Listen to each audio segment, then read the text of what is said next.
Hey there, good morning. Hello, Facebook. Oh, it always takes a few minutes for Facebook to get me on and let you know that I'm here, but here I am. Good morning. Hello, Facebook. Hello, my friends. Hello, all my solopreneurs. How are you this morning? Today is a beautiful Thursday. Hot out here in St. Louis, but beautiful nonetheless. And I actually get to go to an in-person meeting. Now, it's kind of it's a working meeting. It's not like a sit-down meeting, but I'm actually going into a client's office today. It's so crazy to think. It's been a long time, so I'm looking forward to that. So I hope you are doing well. We are on. So if you're new here, my name is Tiffany Huckelman, and I'm the owner of Lone Orange. And this is where we help solopreneurs grow their businesses beyond themselves without the headaches, without all the frustration, so that you can have a greater impact in the world. That's what I am so passionate about. Now, I come from a place of visual communications and branding, graphic design, but I also come from a place of systems, and I love systems. I geek out on systems, and we're kind of in the middle of a systems series. We've talked the last couple weeks about why systems are important, what your systems are, how to create, how to document those systems. And a question that I get brought up often is automation. I hear frequently from people, just tell me how to automate this. How I want to jump to automation. I want to get my systems automated. Like, that's the thing, right? I want to get my systems automated. And I got to say, whoa, Nelly, slow it down. Automating your systems is a step way down the road. And I know it's hard to hear that because we just want everything to be done faster and quicker and more efficiently. But here's the thing. Let me tell you a story about why this is important. So when I decided to grow my team and to I had an assistant, and I wanted some help with project management from my assistant, and I was going to bring in different designers to help. So I had this vision of a team and how I was going to work with them and how I was going to give them information and get designs back, and in my head it was going to be perfect. And so I automatically assumed that I needed some big, robust project management, task management system. And I was so excited about this. Like I say, I kind of geek out on the systems and the technology and that kind of stuff. And so I spent probably a good couple of months, because that's how I shop, looking at and comparing different project management systems. And I made lists of all the things that I wanted, all the things that are needed, all the things that were deal breakers. Like, I was very thorough about finding the project management platform that was going to be perfect for me and the way that I wanted to communicate with my team and vice versa. So I finally settled on one, and it was fantastic. It had all the bells and whistles I wanted. It was beautiful, but it was expensive. I feel like it cost a couple $1,000s just to buy into it and to have them set it up for me. Then it cost a couple thousand, I have to go back and look at the numbers, but several $1,000s over the year to keep it. Now, at this point, I still had a very small team. There may have been 4, maybe 5 people in there. So I wasn't managing a huge team. I wasn't communicating with and communicating with one person regularly, maybe one designer pretty regularly, and then a couple other people just kind of periodically. So I didn't have a ton going on in there, and I was paying a lot of money for this system. Now, in my head, I thought, okay, having this system is going to be what makes us efficient and what gets our systems in place, what's going to make me be able to grow the business and make more money. But that's not what happened. What happened is that we didn't have our systems worked out before we got into that software. We got the software, and then I had to start figuring out our processes. So it was a slow process, a slow journey to figure out those processes in this very expensive experimentation lab. So we worked at it, and I was still enjoying it. Like, I still liked the program, but it got to the end of the year where it was time to renew, and I just couldn't stomach, because we hadn't grown the company that much because of this process, because of this software, because of this automation that we had incorporated, because we didn't internally have our processes figured out. So we were spinning our wheels, and automation didn't enhance. Automation probably slowed us down, honestly. So I made the very difficult decision to terminate that software.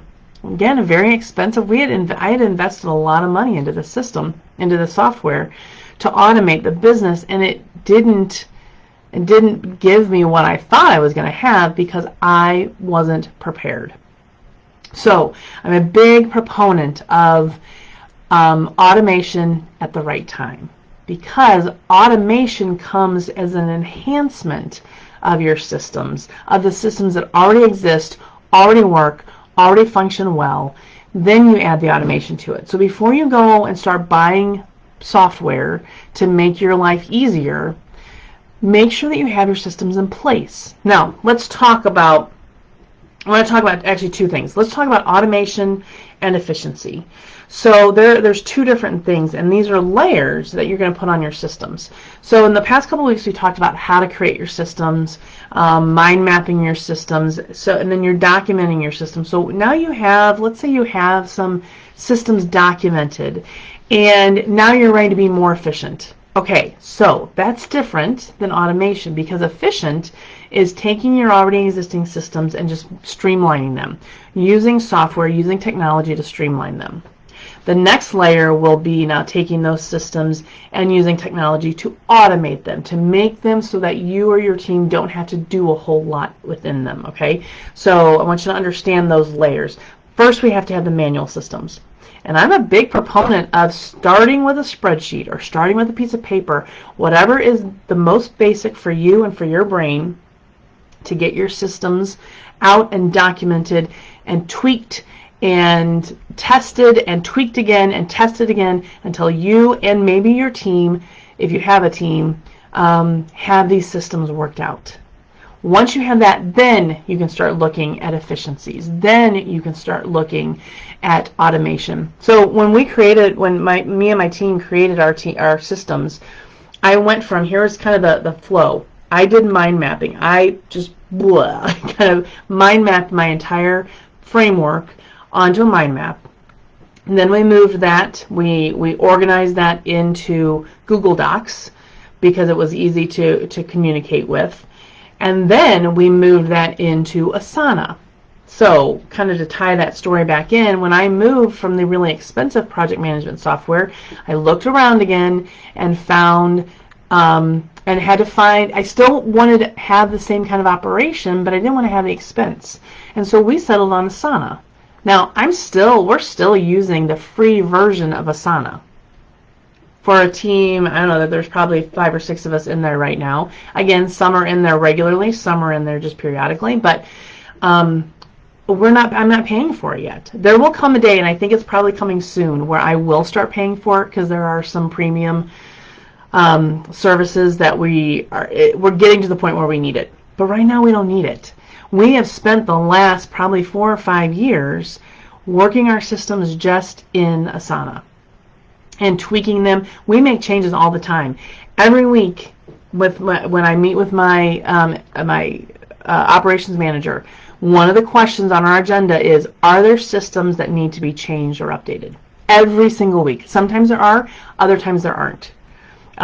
This past week we ended up creating a couple new systems, because it was new things that came up, or places where we realized we needed to be more efficient that we weren't. And so we created new processes for those things. So anyway, sorry, back to the flow. So I'm all over the place today. So mind mapping, documenting in something like Google Docs, and then we moved it into Asana. And so that's where we operate everything. That's where we're really testing it and tweaking it and making it beautiful. Now we'll get ready to add, so that's the efficiency standpoint. So we had Google Docs, and that made us more efficient purely by the fact that we had systems. Then we moved it into Asana. That made it more efficient because we were able to assign tasks and communicate in there, and all that kind of fun stuff. So that added that efficiency.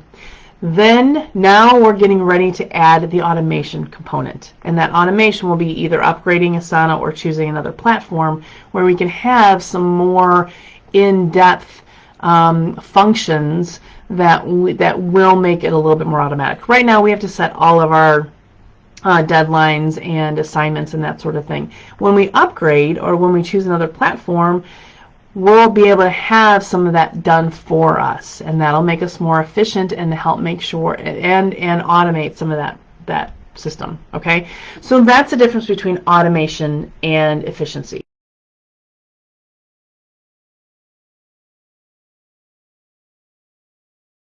And nearly perfected before jumping into paying for any kind of automation or even paying for it.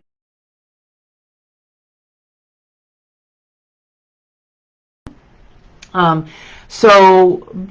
I just want you to be thinking about how this needs to go. So before you jump into automation, make sure that you know what those systems are that you need to outline, that you have outlined, test them, tweak them, and then figure out what areas you need to move into efficiency and then what areas you need to move into automation.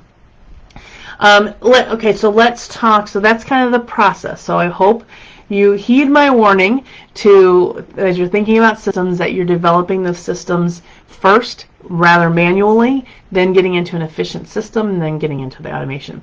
But just to kind of give you some ideas, here's some automation and efficiency tools that are available to you.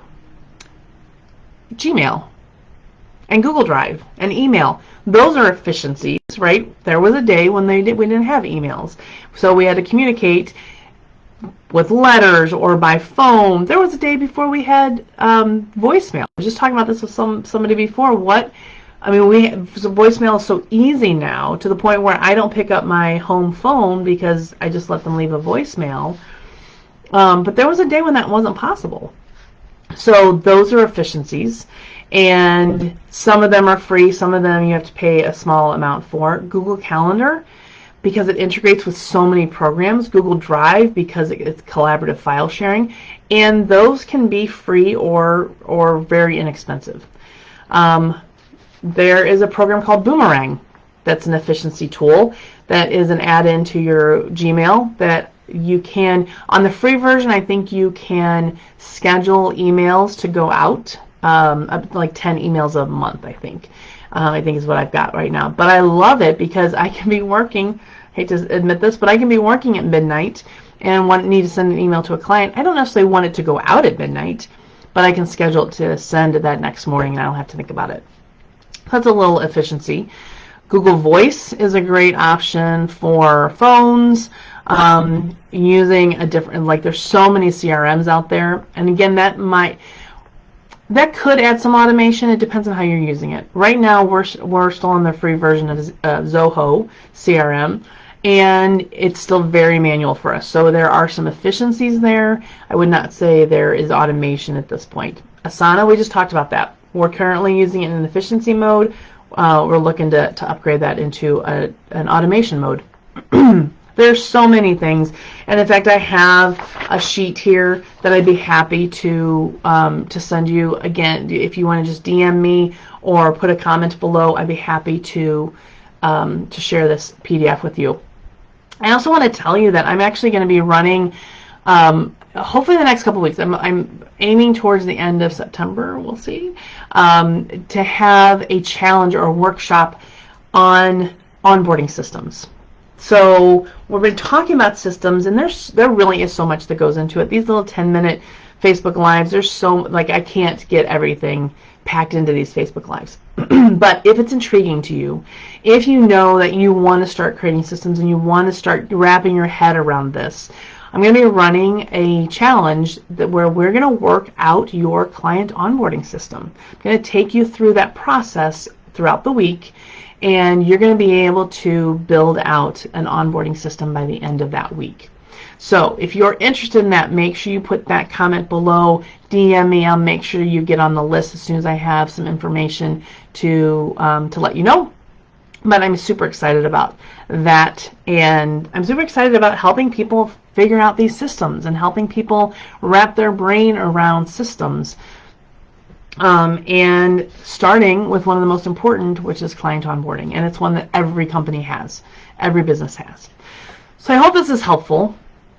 Slow your desire to get into automation. Make sure you're ready to move into that automation, especially before you invest time, energy, money. And then you'll be so much more prepared to dive into the automation tools. If you've got questions, absolutely put those in the comments. I'll be happy to answer them either in the comments or maybe in a future live.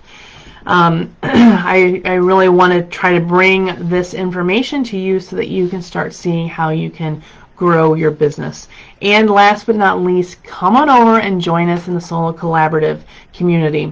That's going to be where all of this happens. That's going to be where the client onboarding challenge happens. That is going to be where all the good stuff is going to happen.